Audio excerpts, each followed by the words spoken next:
ẹ kú dédé wòye gbogbo ẹ̀yin tí ẹ ń wò wá ọdún ọdún bí àpò àsìkò ọdún àdẹ̀túnkù múra ọdún àsọdún ayọ̀ bí tọ́dún ikú sí wàhálà ìdààmú kò ní jẹ́ tèmi kò ní jẹ́ ti bí òkú sí ń jẹ́ tọ́lọ́ gbogbo ẹ̀yin tẹ́ wà lọ́nà jíjìn ẹ kiri kò dájú délé ẹ̀yin tẹ́ wà Nàìjíríà ẹ rògbò náà ẹ rògbò lò adúpẹ́ lọ́wọ́ yín ẹ káàtì ẹ̀kọ́ dúpẹ́ lọ́wọ́ yín gbogbo ẹ̀yin tẹ́ wà lórí péjì wa àmọ́ lóore ẹ ṣé gan-an adúpẹ́ lọ́wọ́ yín o ẹ ṣé gan-an o ètò ìbá sẹ́yìn kò sí nǹkan tó ń jẹ́ àwa àìtúkù múra ọdún tuntun sẹ́yìn lọ́dún tá a fẹ́ mú yìí ẹ máa rí àwọn kankan tó máa yàtọ̀ tó pé àwa wà fún yín láti máa dùn yín nínú láti máa múnú yín dùn irú òní ẹ bá mọ gbótà wọ̀ lọ nítorí yín ṣùgbọ́n kò sí nẹ́tíwọ̀kì torí ẹ̀ lè fi rí wa wò dáadáa ṣùgbọ́n a rìkọ́ọ̀dù àti pósìtì àrẹ̀dúpẹ́ lọ́wọ́ ẹ̀ tẹ́ tẹ̀lé wa tẹ́ fọ́lò wa ní èsì ẹ̀ nígbà tí mo wà nínú pléènì àdúpẹ́ lọ́wọ́ yín gbogbo àwọn èèyàn pè mí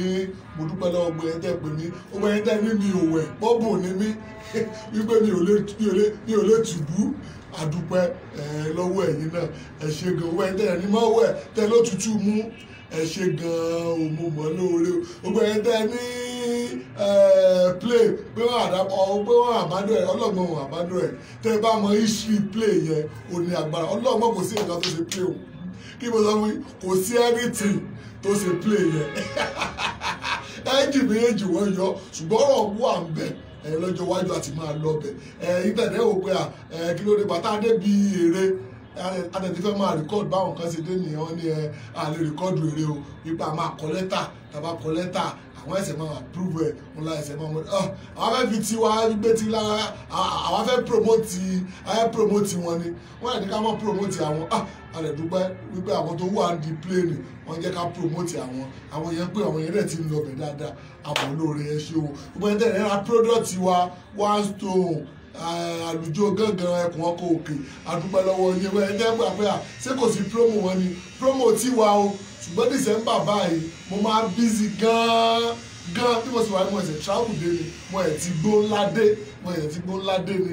Kwara State náà níbi tá ti ṣe ọdún ojú odó láti ṣe mo ẹ̀sẹ̀ ti gbẹ̀dé ni ẹgbẹ́ ká wá sọ̀rọ̀ jù lórí birthday bàbá wa Suleiman Ẹgbẹ̀jì Ògbómọ̀ṣọ́ òun náà la fẹ́ sọ̀rọ̀ yìí lórí ẹ wo ẹyẹ yọgò ẹ wo bí bàbá ẹ bó ṣe try tó ń sọ ìwúlò ewé àti egbò ẹlòmíì ò lọ sọ́dọ̀ wọn ó ń kọ kalẹ̀ ó dẹ̀ wúlò fún tó dẹ̀ ṣiṣẹ́ sẹ́ni yìí làwa ló yẹ ká aṣọ pa fẹ́ ṣe surprise fún làwa ará àwọn èèyàn tọ̀nà adúgbò lọ́wọ́ àwọn tó tọ̀nà po ó dà pé àwọn márùn kan wọ́n ti wà àbí èèyàn márùn àbí àwọn márùn tọ̀nà dáadáa díẹ̀ tó àwọn tá kíní kan gbé ẹsẹ̀ máa wá fún wọn ní 5,000 èyí máa fún wọn ní kíní kan ẹ tó fún wọn 1,000 wà ọdún ọgbẹ́ tó fún wọn 1,000 ó wà kí ni aláfẹ́ ṣe fírèmù ńlá òní glass tó máa fine aláfẹ́ ṣe àdẹ̀fẹ́ ṣe pílò àfẹ́ ṣe fún wọn àdúgbò lọ́wọ́ àwọn tó wà nínú òyìnbó wọ́n fẹ́ fún wọn láwọ́ọ̀dù àdẹ̀fẹ́ pé ká ṣe gbogbo yẹn ká fi ṣe surprise fún wọn Yorùbá ní kú iṣẹ́ ló mú iṣẹ́ yá pé kí a fi lè jẹ́ kí inú wọn kó fi dùn ẹ̀yin rẹ̀ wá wò àwọn àti ẹ̀rẹ́ èèyàn sọ pé àwọn èèyàn kan send message happy birthday nǹkan tá a dẹ̀ sọ́kọ́ nìyẹn ṣùgbọ́n gbogbo ṣe ń gẹ́tọ̀ lọ́hùn kò ná mi ní nǹkan kan tá a bá ti lọ́dọ̀ wọn yí èèyàn tó bá ti fún wa ní nǹkan òun náà láà gbé kalẹ̀ sójú bàbá òun láàṣẹ kalẹ̀ wípé ládùúrà àwọn tó fọ́lọ̀ wa tán wo prógámù yìí o èèyàn márùn-ún iye èèyàn tó bá tún kún wa lẹ́yìn ìgbà yẹn pé iye èèyàn báyìí mo lọ nífẹ̀ẹ́ yín bàbá o ẹ yẹ ká máa wá prógámù míì ṣe o ẹ mọ́ sọ̀rọ̀ ní wúlò èwe àbí kẹ́ mọ́ sọ tán àwọn kan kú ti ní kà ní mí pé mi yẹ kí bàbá sọ tán mọ́ wàá dá sílẹ̀ kó wá lọ fẹ́ jàǹfààní rẹ̀ àwọn náà nìyẹn kéèyàn kankan jàǹfààní rẹ̀ ni tán bá ń sọ màá kọ́ kán sọ tán mo mọ̀ pé àbó sọ pé ọmọ ọba jẹ́ àsọ tán màá ní mo ti gbọ́ màá dẹ̀ kọ́ tiẹ̀ bí wọ́n sọ pé ẹja ewé fínrin ẹ fi kinní kan sí i ó yẹ wá já kinní kan màá kàn yọ ẹja kinní kan yẹn màá kàn yọ kú òní màá kàn já ewé efirin kẹ́nìyẹn wọlé ẹ ta ló wà bẹ́ẹ̀. Sorry sir. màá kàn ní pé kàn já màá kàn yọ ewé efirin yẹn màá dẹ̀ yọ kúrò bàbá múra birthday àìní pé ká ṣe surprise wípé kí àwọn èèyàn wípé nǹkan tẹ́ bá lágbára láti fi support wọn àsọpá fẹ́ kọ́lé fún wọn àsọpá fẹ́ ra mọ́tò fún wọn ká fẹ́ kọ́lé fún wọn tó bẹ́ẹ̀ ká fẹ́ ra mọ́tò fún wọn tó bẹ́ẹ̀ ó jù bẹ́ẹ̀ lọ gbogbo ẹni tẹ́lẹ̀ ẹ̀gbọ́n tẹ́lẹ̀tẹ́lẹ̀ òun náà nìyẹn nọ́mbà tó wà lórí WhatsApp yẹn tó wà lórí kíní try láti pè àbí abẹ́ fún mi ní nọ́mbà yẹn náà ó rà pé 090 20 17 19 99 090 20 17 1999 nọ́mbà WhatsApp yẹn nìyẹn láì lórí WhatsApp béèrè àkáǹtì nọ́mbà a máa fún ẹ ká wá wọ ẹ ká wá ṣe báyìí àwọn tó ti fún wa lówó ẹ ká kà wọ́n ẹ ká máa kà wọ́n àwọn mẹ́rin ló fún wa lówó àwọn márùn wọn náà wo ìwọ tó fún wa lówó tó bá gbórúkọ ẹ jẹ́ ká mọ̀ tó rà pé 1000 kan miss wọ́n rà pé yẹn kan sẹ́ni 1000 àìdè rí àárí mẹ́sẹ̀gì ti pọ̀ jù ìyẹn ká sẹ́ni 1000 rà pé àti rí àmọ́ tó bá ti gbórúkọ ẹ ìwọ tó bá sẹ́ni 1000 yẹn jẹ́ ká mọ̀ kò sí ìkàtà fẹ́ fowó ṣe àásà káǹtì iye tá a ná owó tó kù ìṣojú gbogbo ọmọ nàìjíríà ló máa rí kì í sowó ní tẹ́bi kékeré fẹ́ mọ̀ ni pé ọ̀hún àyè gẹ́gẹ́ ní bẹ́ẹ̀ ni tèmi gẹ́gẹ́ ṣé mo sọ pé kéèyàn kan bùn mí lówó ṣùgbọ́n bàbá ìlànà on 1 January 1 mo ní bẹ́ẹ̀ ni ti tèmi gẹ́gẹ́ mi ò sọ pa bẹ́ẹ̀ ni tèmi ẹ̀rẹ́ ṣé mo post ni mi ò post ẹ̀dọ̀ náà ṣùgbọ́n bàbá ara ni pé ká jẹ́ kó rí wọn náà ṣe kí ni kó rí wọn wú kán lè continue iṣẹ́ tí wọ́n ṣe kí ni iṣẹ́ tí wọ́n ṣe ká tó lè fún wa jù bẹ́ẹ̀ lọ àwọn àṣírí kan wà lọ́wọ́ wọn tí mo fẹ́ kán máa sọ ṣùgbọ́n mo fẹ́ jẹ́ kí amórí wọn wú ẹ̀rí lọ́jọ́ yẹn ẹ̀rí màá ní káwọn yìí àti kọ́ fóònù nọ́mbà wọn lẹ̀ á pè wọ́n á máa dídì pè wọ́n wípé kí bàbá pè wọ́n kí bàbá wa sọ àwọn àṣírí kan fún wọn pé kí wọ́n pè wọ́n ìwọ́n lè jẹ àǹfààní ní ibẹ̀ ẹnjìníà ẹ bá pè é kí lórúkọ alákọ̀ọ́kọ́. Mr. Tunde Harris. Mr. Tunde Harris èló náà fún wọn. 20,000 láti US. wọ́n fún wa ní 20,000 láti US àdúgbò lọ́wọ́ yìí o ẹ ṣé gan o ẹ ṣé gan wọ́n fún wa ní 20,000 láti US ta ló tún wà bẹ́ẹ̀. Mr. Shanu Ibrahim Ọláwálé. Mr. Shanu Ibrahim Ọláwálé ló náà wọ́n fún wa. 1,000. wọ́n fún wa ní 1,000 kò kéré àdúgbò lọ́wọ́ yìí ẹ ṣé gan o ẹ ṣé o ta ló tún ní. Ericman Ọlátúnjí. Ericman Ọlátúnjí àbí èló làwọn fún wa. 25,000. àwọn náà fún wa ní 25,000 ẹ ká dúpẹ́ lọ́wọ́ wọn ẹ ká dúpẹ́ lọ́wọ́ wọn. Ọlálékan Ògúnbíyì. Ọlálékan Ògúnbíyì èló làwọn fún wa. 2,000. wọ́n fún wa ní 2,000 owó ni ẹ ká dúpẹ́ lọ́wọ́ wọn. ta ló tún wà ńbẹ̀. Oyètáyọ̀ Akeem. Oyètáyọ̀ Akeem èló ni. 10,000. 10,000 ẹ ká dúpẹ́ láti UK àwọn ará UK dá sí àwọn ará Nàìjíríà wọ́n dá sí ẹ̀gbọ́n mi dáadáa láti UK náà wọ́n ti láwọn máa fi nǹkan wọ́n ti láwọn máa fi sọ́wọ́ sí wa àwọn ohun tí ẹ fún wa lówó kéékèèké bíi 50,000 100,000 wọn làwọn máa fún àwọn gẹ́gẹ́ máa bù èmi gẹ́gẹ́ wọ́n máa bù mí lówó dáadáa ìwọ náà lè jẹ́ ìwọ náà lè dá sí nǹkan tó wà nílẹ̀ yìí gbogbo ẹni tẹ́ ń gbádùn wa lórí YouTube lórí Instagram 090 20 17 19 99 090 20 béèrè àkáǹtì nídìí nǹkan kan béèrè àkáǹtì nọ́mbà lè fowó sí ọ̀sán àrí àwọn tí ẹ tí ò bá gbórúkọ rẹ̀ tó bá sanwó tí ò bá gbórúkọ rẹ̀ kó mẹ́sẹ̀jì pé ó sanwó kó lè sẹ́ndì rìsíìtì ẹ̀tọ́ asant ó dàbí pé Kẹ́hìndé Abíọ́dún kọ́lọ́ ọmọ mú wa bàbá ń tọ́jú àwa náà dẹ̀ ń ṣiṣẹ́ wa àìdúpẹ́ lọ́wọ́ àwọn tó nífẹ̀ẹ́ wa tó wà l'Amẹ́ríkà àwọn ọmọ yẹn àwọn tó ti fún mi lówó ọdún tó ti pè mí ọmọ bàbá Abíọ́dún Kẹ́hìndé yá sẹ́yìn àkáàdì nọ́mbà tó dẹ̀ fún mi ní tó fún mi lówó ọdún ìwọ náà dá sí ti bàbá yìí lẹ́yìn ká surprise wọn ẹ jẹ́ ká surprise wọn kátà ọba ṣe òun la máa ṣe kí ni òun la máa mọ̀ ìwọ tó kò sẹ́ni tó ní ká mọ̀ dárúkọ òun o kò sẹ́ni tó ní ká mọ̀ dárúkọ ẹ bá mi tún orúkọ ẹ bá mi tún òun kátà fi lè mọ̀. Mr. Tunde Harris 20,000 naira. 20,000. Mr. Shanu Ibrahim Ọláwálé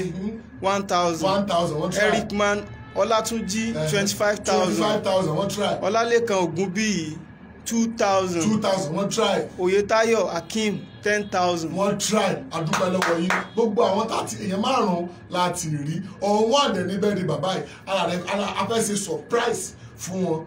gbogbo nǹkan tá à ń ṣe yìí gbogbo nǹkan tá à ń wò lórí Facebook bàbá ò wò torí bàbá ò ráàyè kò sí bàbá ò ráàyè I was so surprised pé láàárọ̀ kùtùkùtù ká lọ ká wọn mọ́lé ká lè gbé gift yẹn ká lè gbé fún wọn ká ṣe live kì í ṣe pé ẹ̀ ní rí ẹ̀ rí bá ṣe ṣàkáǹtì gbogbo ẹ̀yin tẹ́tẹ́ fún wọn ìbá ṣe máa dárúkọ wọn bá ṣe máa dárúkọ yín fún wọn náà nìyẹn ìwọ náà nípìn nínú rẹ̀ ìwọ tó bá dẹ̀ wọ́n pé ó da lórúkọ tèmi àti fámìlì mi mọ́tò mo fẹ́ rà fún wọn láti ṣe surprise kò sí nǹkan tó kéré ìwọ tó wọ́n pé 500 lọ ní 1000 lọ ní kò sí nǹkan tó kéré ìwọ náà nípìn sí fún nǹkan tí a fẹ́ ṣe lẹ́yìn rẹ̀ kọ́ àwọn nǹkan tí ó fẹ́ ṣẹlẹ̀ ń pàtà àti ń ta bíi pé abẹ́ búrẹ́bù bàbá ni àwọn àṣírí kan wà lọ́wọ́ wọn tí mo fẹ́ kí gbogbo ọmọ Nàìjíríà pé kí wọ́n jẹ àǹfààní rẹ̀ látòrí péjì àwọn àṣírí ńlá kan wà lọ́wọ́ wọn èmi àti wọn lájọ́ ń jí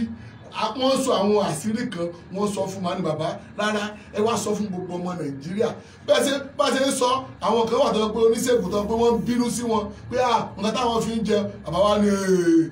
táwọn bá dàgbàdàgbà táwọn bá kú táwọn ò bá fi kalẹ̀ ó mọ̀ máa lọ́rùn mọ́ ni àwọn máa gbé lọ ṣùgbọ́n àwọn ò fẹ́ gbé lọ àwọn fẹ́ káwọn èèyàn àwọn òwe kan wà tó ga